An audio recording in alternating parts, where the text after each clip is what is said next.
Hello, my dudes. How's it going? All the stuff. So, I usually don't do camera gear reviews and lens stuff and talking about lenses and cameras and all that stuff because I never really feel the need to. Most of the stuff that I have in my kit now is stuff that's already been talked about enough. So there's just, like I said, I never really feel the need to make these kinds of videos. But today we're talking about this lens because I'm in love with it and I think you should know about it.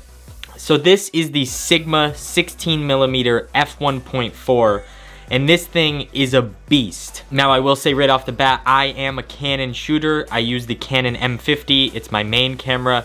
It's what I use to shoot all of my videos. Great little camera. So this is the Sigma lens with the EFM mount, but if you're a Sony shooter, they make this for you and you're gonna get pretty similar results, so you're welcome as well. So let's talk about why I decided to pick up this lens, why I decided to replace my vlogging lens that I've been using for over a year now with this Sigma lens. If some of you don't know, I've been using the Canon 11 to 22mm EFM lens for quite some time now. It's been my main vlogging lens since I purchased it. I love this lens. I love the wideness of it. It's 11mm, which looks super awesome, and that's the reason that I picked up this lens, was because I wanted that wide angle. As I mentioned in a few videos back, this lens is straight garbage in low light. Like literally even the littlest bit of low light, this lens struggles. It's f4, it's not good in low light.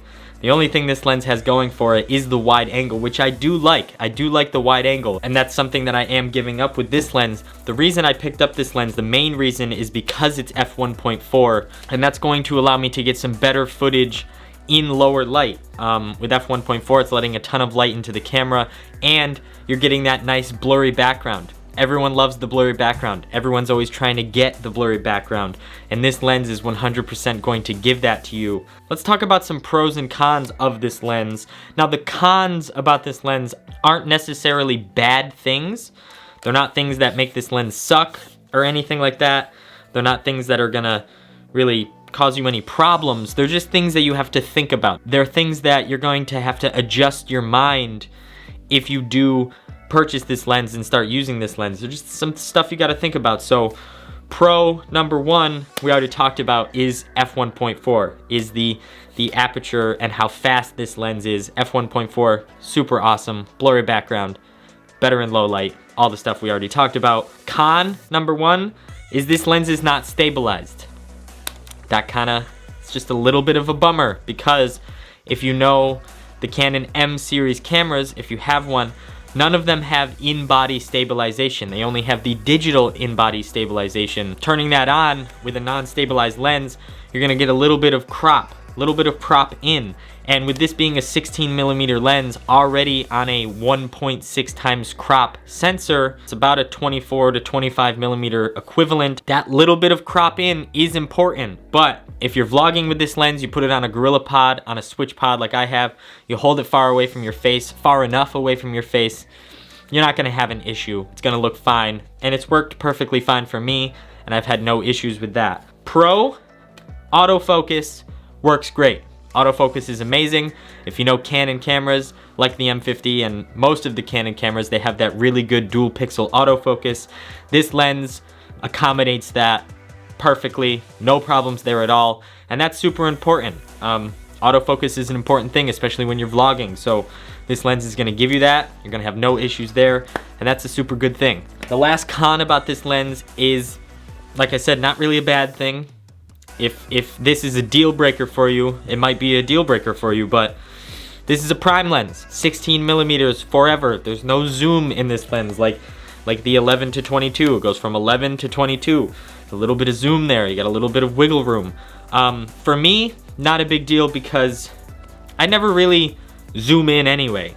I never really have been in a position where I needed to zoom in. I mean, maybe here and there, but not really enough to cause any issues with buying a prime lens. If you already have some lenses that are zoom lenses, maybe keep one of those in your bag if you are gonna purchase this lens and use it as your main lens. So yeah, prime lens, no zoom, just something to think about. Not a big deal or anything, but It's fine for me, might not be fine for you. So just thought I'd mention that. Now, if you're going to be shooting outside with this lens, if you're gonna be vlogging with it, honestly, if you're gonna be shooting anywhere with it with the low aperture, you need an ND filter.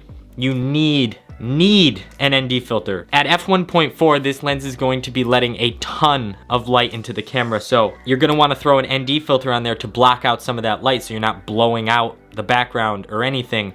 On a day like today, like what it is outside right now, super sunny and there's a lot of snow on the ground, if you want to shoot at f1.4, I have the Peter McKinnon 2-to-5 stop ND filter. And to be honest, at f1.4 on a day like today, this is just not enough. You have to up crank a little bit to like f2, f3.5, f4, which might defeat the purpose of getting a fast lens. But if you want to shoot at f1.4 outside on a sunny day, super sunny day, you might want to pick up something like the 6-to-9 stop ND filter. Now, I'm not saying that's the ND filter you should get. It's expensive, I know.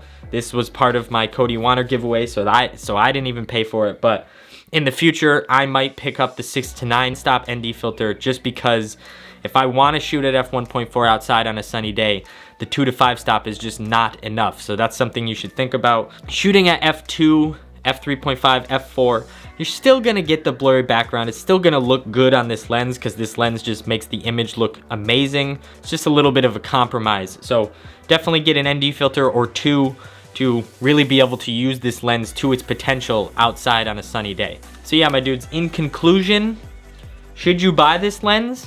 If you have a Canon M50 or any Canon M series camera, I would 100% say yes, you should buy this lens. And like I said at the beginning, if you're a Sony shooter and you have something like the A60, what is it? A6400, A6300, A6000, whatever. I don't really know the Sony cameras names off the top of my head, but if you got one of those cameras, crop sensor Sony camera, they make it for that and you're gonna get similar results like I said. So yes, you should buy this lens. That's just my own opinion. After using this for over a week, this thing is amazing. This thing is gonna bump up that quality for you just a little bit. I am giving up the super wide angle that the 11 to 22 millimeter gives me, but giving up that extra wide angle for a better quality image and a better quality lens was so worth it to me. So yes, this lens is worth it. Yes, you should check it out. Take a look at it, watch some videos about it, watch some videos with people shooting with it. Make up your own mind, but I would say if you're shooting on a Canon M series camera, you should have this lens. And that is it. So I hope you guys enjoyed this video, all the stuff. I love you. Make something.